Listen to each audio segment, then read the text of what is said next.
আসসালামু আলাইকুম। Salma cooking limited চ্যানেলে সবাইকে স্বাগত জানাচ্ছি। আজকে রান্নাবান্না আমি কী করবো, আজকের রান্নাবান্না তো করবোই আমি, অবশ্যই 3 রকম পদ থাকবে তার মধ্যে। আপনারা প্রথম থেকে লাস্ট পর্যন্ত দেখতে থাকুন। আর তার সাথে আরেকটা রেসিপি করব, যেটা এই টাইমটাতেই পাওয়া যায়, অন্য টাইম পাওয়া যায় না। এই টাইমে সজনের যে ফুল বলে, সেই ফুলটা দিয়ে আমি একটা রেসিপি বানাবো। পাকোড়াটা খেতে অনেক ভালো লাগে। হ্যাঁ, তার জন্য ফুলগুলো আমাকে কুড়াতে যেতে হবে আর পুড়িয়ে নিতে হবে, গাছ থেকে তো ছেঁড়া যাবে না। তাই আমি ফুলগুলো কুড়িয়ে নেব, দিয়ে রান্না সব জোগাড়জান্তি করে বসে পড়ব। এই দেখুন বন্ধুরা, আজকেকার টাটকা ফুলগুলো আমি কুড়িয়ে নিচ্ছি, যেগুলো আজকে পড়েছে সেই টাটকা ফুলগুলো আমি কুড়াচ্ছি রেসিপির জন্য। নিচেও পড়েছে আর কত ফুল পড়েছে দেখুন, সব শুকিয়ে গেছে। যেগুলো আজকের পড়া সেগুলোই নিচ্ছি আমি, এগুলো দিয়ে আমার হয়ে যাবে। এই দেখেন, এই কটা হয়েছে আমার কুড়িয়ে। ছাদের ওপর যেগুলো পড়েছিল সেগুলোই আমি কুড়ালাম। বন্ধুরা, কত বড় বড় হয়ে গেছে দেখেন। এইগুলো থেকেই ডাঁটি তৈরি হবে, এগুলো ছিললে হবে না, ফুল ছিললেও হবে না, কারণ এই ফুল থেকেই তো ডাঁটি পাবো আমরা। তাই যেগুলো পড়েছিল সেইগুলোই পোড়ালাম। আজকে আমি রুই মাছ রান্না করে দেখাবো, সজনে ফুলের স্পেশাল বড়া আমি আপনাদেরকে তৈরি করে দেখাবো কীভাবে তৈরি করতে হয়। আর সঙ্গে থাকবে পিড়িং শাক। মা ওরকম মশলাচ্ছেন কেন পিড়িং শাকটাকে? এটাকে চেপে ধরার জন্য মশলাচ্ছি, যাতে সুন্দরভাবে ছোট ছোট করে আমি কাটতে পারি শাকগুলো আমি সুন্দরভাবে পানি দিয়ে ধুয়ে ফেলেছি। এই দেখো, ছোট ছোট করে এবার কাটবো। দেখেছো কতটুকু ছোট ছোট হচ্ছে, এরকম ছোট ছোট হবে। এগুলো হচ্ছে কি পিড়িং শাক কেটে আমি বেছে ধুয়ে নিয়েছি। প্রথমে তেল দিয়ে দিলাম, একটু পেঁয়াজ বাটা, আদা বাটা, বাটা, তারপরে জিরে বাটা, হলুদ, চেরা লঙ্কা, এগুলো দিয়ে আমি কষিয়ে ফেলবো। সামান্য একটু লঙ্কা গুঁড়ো, স্বাদ মতো লবণ। এবার আমি ছোটো ছোটো করে কেটে রাখা আলুগুলো দিয়ে দিচ্ছি, তারপরে বেগুনগুলোও দিয়ে দিচ্ছি।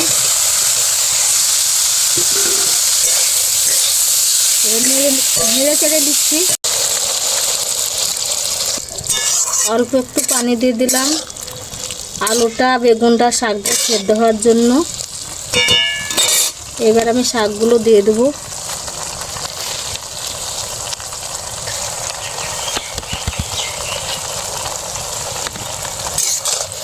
একবার নেড়ে চেড়ে এটা ঢেকে দেবো।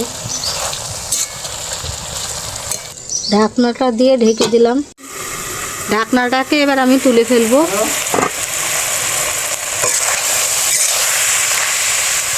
দেখি আলুগুলো আর বেগুনগুলো সেদ্ধ হয়েছে কি ঠিক মতো। হ্যাঁ, সেদ্ধ হয়ে গেছে। এবার আমি নামিয়ে ফেলবো।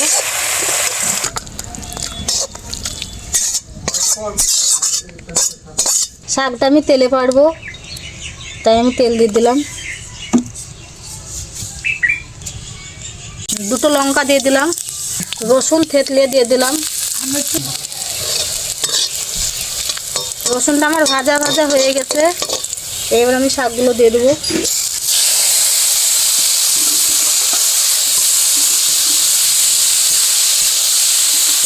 পিড়িং শাকটা আমি খুব সহজভাবে আপনাদেরকে দেখালাম, অল্প উপকরণের মধ্যেই। আমি অল্প একটু চিনি নিয়েছি, সেই চিনিটা উপর থেকে দিয়ে দিলাম। এতে স্বাদটা খুব ভালো আছে, শাকটা ভালো লাগবে। তাহলে এটা সবাই না দিলেও না দিতে পারেন আপনারা, যাদের ভালো লাগবে তারা দেবেন। শাকটা আমার হয়ে গেছে, এবার আমি নামিয়ে নেব।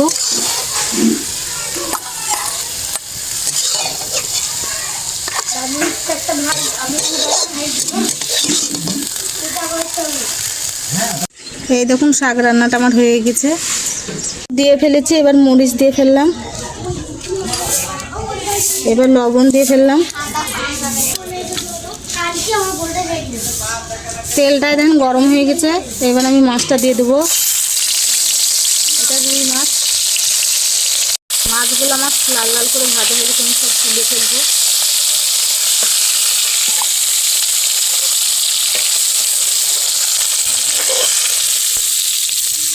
আমার তো মাছ ভাজা হয়ে গেছে। বেটে রাখা পেঁয়াজ,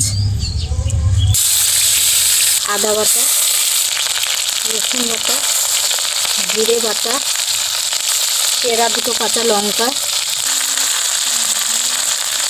হলুদ, লঙ্কা গুঁড়ো, মতো লবণ দেবেন আপনারা। সমস্ত দেওয়া হয়ে গেছে, এবার আমি নেড়ে নিচ্ছি। এবার দিয়ে দেবো টমেটো কুচি, একটু সামান্য পানি দিয়ে দিলাম। মশলাটা আমি সুন্দরভাবে কষিয়ে নেব। কষে নেওয়া হয়ে গেছে, তেল ছেড়ে দিয়েছে এই দেখুন। এবার আমি পানি দিয়ে দেবো। মাছের ঝোলটা ফুটে উঠেছে, এবার আমি মাছগুলো সব দিয়ে দেবো একটা একটা করে। এবার আমি জিরে গুঁড়ো দিয়ে দিচ্ছি, জিরে আর ধনে একসঙ্গে গুঁড়ো করা। রান্নাটা আমার হয়ে এসছে, আমি উপর থেকে কয়েক টুকরো ধনে দিয়ে দিলাম।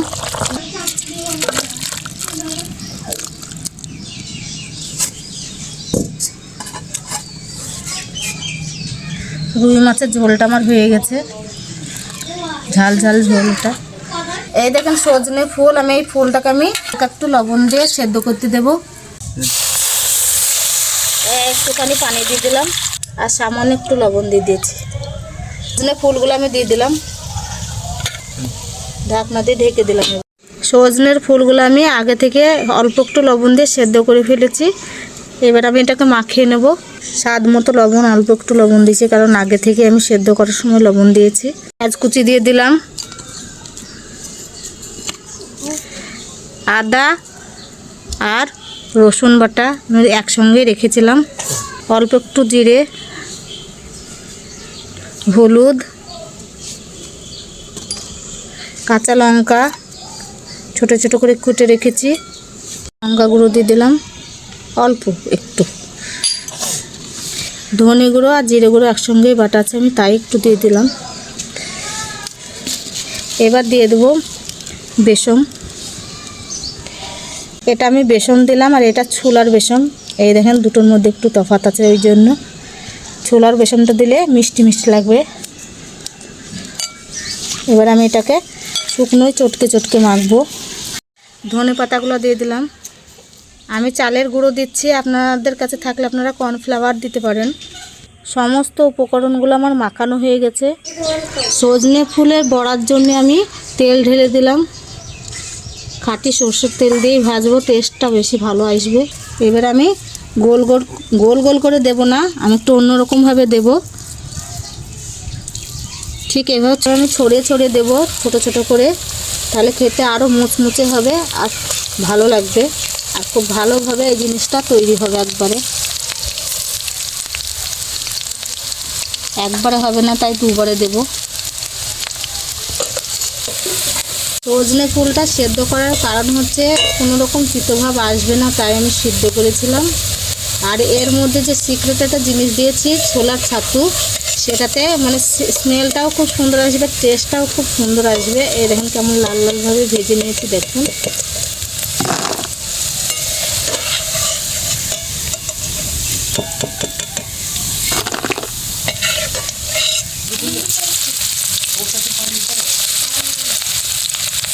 ঠিক এরকমভাবে আমি দিয়ে দেবো ছড়িয়ে ছড়িয়ে। সমস্ত দেয়া হয়ে গেছে আমার। এই দেখুন এটাও ভাজা ভাজা হয়ে গেছে, লাল লাল হয়ে, আমি এটাও তুলে ফেলবো।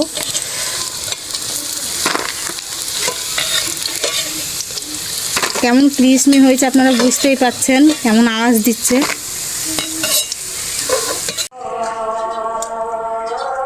বড়াটা বাবু কেমন হয়েছে গো? ভালো, বল খাও।